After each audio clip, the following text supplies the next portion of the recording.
All right, in 5, 4, 3, 2. Okay. Merry Christmas, my friends, and happy holidays. Welcome back to the 20th annual beloved reading of 'Twas the Night Before Christmas with our very good friend, Dr. Sean Michael Beyer. Doctor? Thank you, Charlie. Charles. Charles. 'Twas the night before Christmas, when all through the house, not a creature was stirring, not even a mouse. The stockings were well hung by the chimney with care, in hopes that St. Nicholas soon would be there. Yes. I'm thinking Donald Trump, maybe somebody with some money that shows up around Christmas time, make it so that you actually appreciate Christmas and look forward to it. What do you think? Going rogue. The children were nestled all snug in their beds. Oh, yes, they were. While visions of sugar plums danced in their heads. Sugar plums, my ass. Those little bastards were thinking about Xbox or Pong or Atari or some shit. And while we're talking about sugar, no sugar. No sugar. They'll be bouncing off the walls. Ritalin. And Mama in her kerchief and I in my cap had just settled down for a long winter's nap. Nap is right, that frigid bitch hasn't put out since the Clinton administration. Cold as ice. When out on the lawn arose such a clatter, I sprang from the bed to see what was the matter.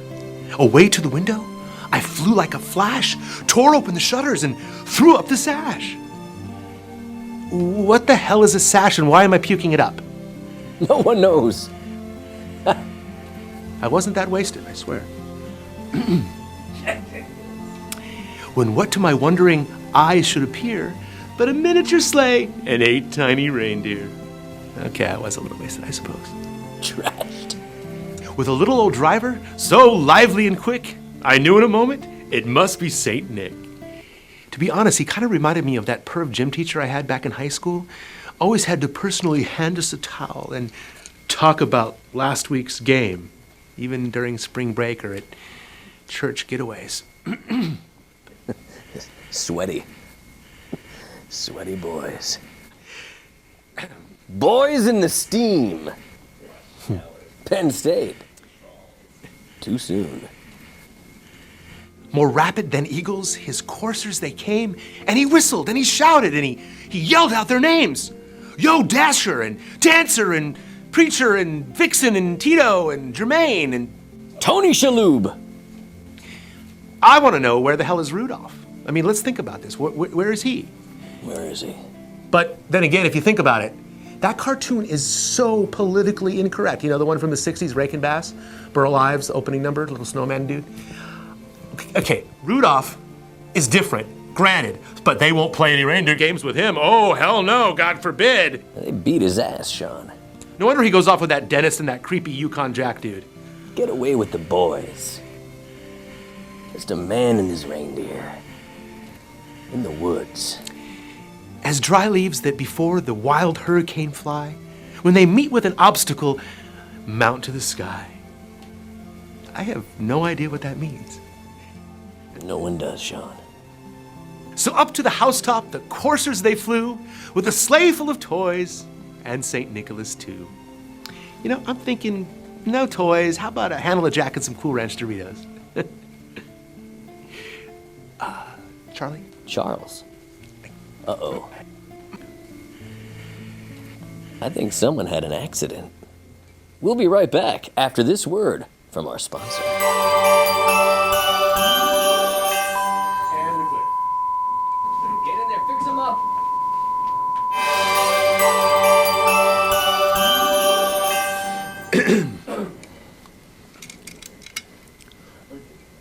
And we're back.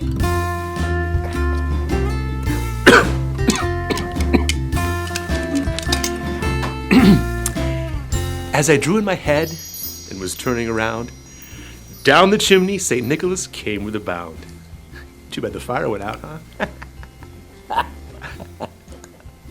He was dressed all in fur, from his head to his foot, His clothes were all tarnished with ashes and soot. He just came down the chimney. Who wrote this? Crazy writing. His eyes, how they twinkled. His dimples, how merry.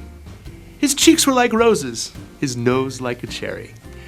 Yeah, I'd be blazed too if I had to do this shit every year. Shit-faced.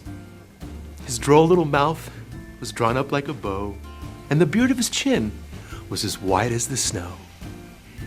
Enough with the descriptions, we got it. The stump of his pipe held tight in his teeth, and the smoke encircled his head like a wreath. He had a broad face and a little round belly that shook when he laughed, like a bowl full of jelly. I love this story. Fat guy. He was chubby and plump, right? And blah, da, da, da, da. He laughed and all that funny stuff and wink and no and keep going. Yeah, pick it up. Stockings, and he turned and he came down the chimney and and he stopped and back up, down,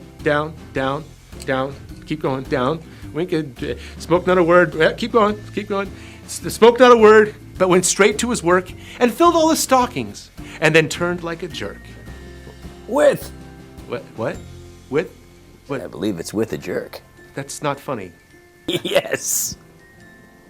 Not funny. And laying a finger side of his nose and giving a nod, up the chimney he rose. I'm okay with down the chimney, but gravity's at play here. This is kind of improbable. Probably couldn't happen. What do you think? Science. He sprang to his sleigh, to his team gave a whistle, and away they all flew, like the down of a thistle.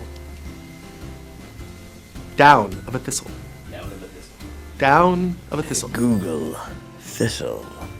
TH. Yes! But I heard him exclaim, ere he drove out of sight, Happy Christmas to all! And to all, a good night. Okay. It's Merry Christmas, not Happy, Dick. Happy Dick. Happy Dick. Boner!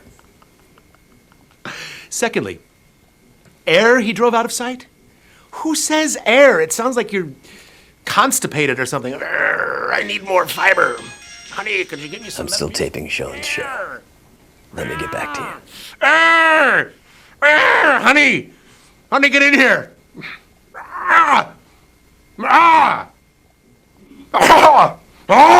Making a duty.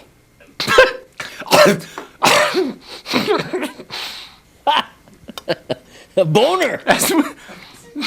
I'm thinking, as would be a good substitute instead of ere. Maybe whilst. Old school. Whilst he drove out of sight. I'm going to submit that for inclusion in Wikipedia. Wrap it up. Okay.